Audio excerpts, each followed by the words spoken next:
आप देख रहे फ्यूचर एक्सप्रेस और मार्केट्स में जो तेजी है वो बनी हुई है। 19,598 पे फ्यूचर कामकाज कर रहा है और स्पॉट पे भी 19,550 के ऊपर इंडिसेस या ऑलमोस्ट 550 पे कामकाज करते हुए दिखाई पड़ रहे हैं। ब्रॉडर मार्केट्स में भी खरीदारी देखने को मिल रही है और आज पूरी तरह से स्टार परफॉर्मर जो है वो आईटी है, जो कि पूरी तरह से इंडेक्स को सपोर्ट देके खींचते हुए दिखाई पड़ रहा है। तो प्रशांत सर, अब सस्ता ऑप्शन कौन सा चुना आपने? जी सुमित जी, जैसे मैंने कहा कि मेरी ये राय है या मेरा ये नजरिया है कि जो बैंक निफ्टी है वो अगले कुछ दिनों में आउट परफॉर्म कर जाएगा। तो इसी का एक अहम कंपोनेंट एक्सिस बैंक, इस पे मेरी नजर है क्योंकि ये बहुत अच्छे सपोर्ट से बाउंस कर रहा है। यहाँ पे जो 970 की कॉल है जुलाई महीने की, 970 स्ट्राइक प्राइस की कॉल, जो ऑलमोस्ट 13.5-14 के रेंज में चलती है, मैं यहाँ पे 8 का स्टॉप लॉस रखूंगा, 8 का। और जो मेरा टारगेट होगा वो 21 का टारगेट 1 और 28 का टारगेट 2। जब आपको 21 दिख जाए तब आप जो ट्रेलिंग स्टॉप लॉस है उसको 14 के ऊपर लाके होल्ड करें, और मुझे लग रहा है आपको कंफर्टेबली टारगेट 2 करीबन 28 तक का मिल सकता है। तो एक्सिस बैंक में आप खरीदारी कर सकते हैं और जो टारगेट है वो 28 रुपए के 970 ही कॉल में यहाँ पर आप देख रहे हैं। तो प्रशांत जी, बैंक्स में से आपने इंडसइंड को नहीं चुना और मतलब कोटक को पहले चुना लॉन्ग, एक्सिस को चुना आपने लॉन्ग। ये दोनों वही स्टॉक हैं जो कि रेंज में कामकाज कर रहे हैं, इवन कोटक भी और एक्सिस भी। तो अब इंडसइंड क्यों नहीं? जी सुमित जी, पहली बात तो आपने सवाल बिल्कुल सही पूछा है। इंडसइंड इसलिए नहीं क्योंकि रेजिस्टेंस के करीब है। तो अगर मैं यहाँ पे बाय कहूँ तो मैं प्राइस को फॉलो करने की जगह डिक्टेट कर रहा हूँ कि शायद रेजिस्टेंस ब्रेकआउट हो जाए।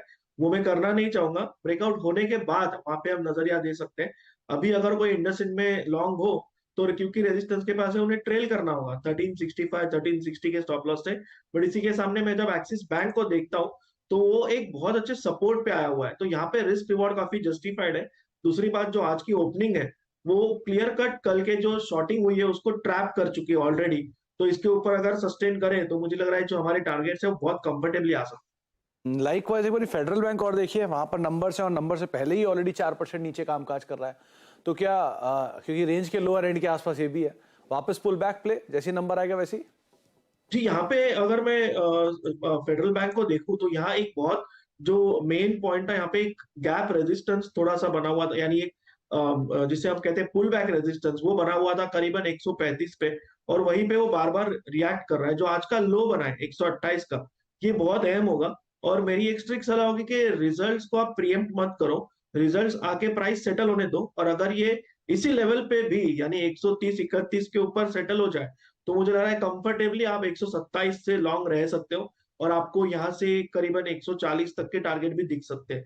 बट रिजल्ट्स अनाउंस होने दीजिए, प्राइस को स्टेटमेंट बनाने दीजिए, और उसके बाद अगर आपको दिख जाए कि ये 130 31 के ऊपर है तो कंफर्टेबली आप आज के डे लो के नीचे 127 पे स्टॉप लॉस रख के ले सकते हैं। जी, तो 127 के नीचे रिजल्ट्स पहले आने दीजिए, उसके बाद कोई कॉल लीजिए, ज्यादा रेलेवेंट रहेगा। बहुत बहुत शुक्रिया प्रशांत जी हमारे साथ मौजूद रहने के लिए और बातचीत करने के लिए मार्केट्स को लेकर। प्रशांत जी का हीरो जीरो ट्रेड पहले आपकी स्क्रीन पर आएगा। 48 रुपए के ऊपर 19,550 की कॉल आपको खरीदनी है, जो कि 28-30 के जोन में अब 32 आ गई है, लेकिन ये 48 के ऊपर ही आप इसमें खरीदारी करेंगे और तब आपके टारगेट्स रहेंगे 80 से 95 रुपए के आसपास और 22 का स्टॉप लॉस रहेगा।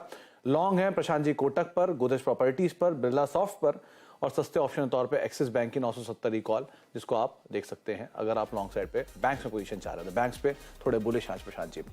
इसी के साथ अब फ्यूचर एक्सप्रेस को समेटेंगे। एक ब्रेक का वक्त है और ब्रेक के उस पार आप देखेंगे सास सेंसेक्स आशीष वर्मा के साथ। नमस्कार।